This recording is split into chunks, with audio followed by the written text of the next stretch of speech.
तर आपण असं सगळं प्रकारचं छान नंबर 1 क्वालिटीचं मार्केट यार्डवरून आणून अ, हे सगळं पदार्थ वापरते आणि मी डिंक बारीक छान मिक्सरमधून केली होती. कारण ते नंतर लईच मोठं-मोठं राहतं म्हणून मी व्यवस्थित पहिलं मिक्सरमधूनच काढली. त्यानंतर सर्व प्रकारच्या जे बी ड्रायफ्रुट्स आहेत ते साजूक तुपामध्ये छान खमंग मी भाजून घेतलेलं आहे.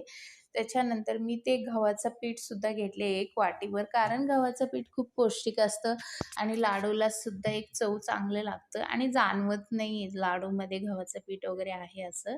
तर अशा प्रकारे छान मी गाईच्या तुपामधून मस्त असं खमंग सर्व प्रकारच्या ड्रायफ्रूट भाजून घेतली. छान त्याला बारीक करून घेतली मस्त आणि ते लाडू वळून घेतली. हे ऑर्डर आपलं निघतंय आजचं. तर असं मस्त लाडू तुम्हाला देखील हवे असेल दिलेल्या नंबरवरती WhatsApp करू शकता आणि कुठेही आपण पोहोचवते कुरिअरनी.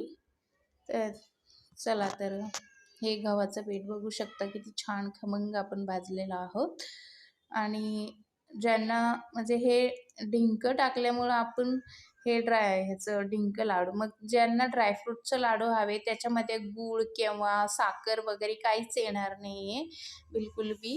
जे कुणी शुगर पेशंटला वगैरे नाही का म्हणजे ड्रायफ्रूट लाडू खायचं असतं पण कधी-कधी त्याच्यामध्ये भरपूर गूळ हे ते असतं म्हणून विचार करतात. मग बिना गूळ, बिना साखरचं तुम्हाला मिळून जाईल ड्रायफ्रूट लाडू. चला तर असंच काही ऑर्डर देण्यासाठी दिलेल्या नंबरवर WhatsApp करा. धन्यवाद.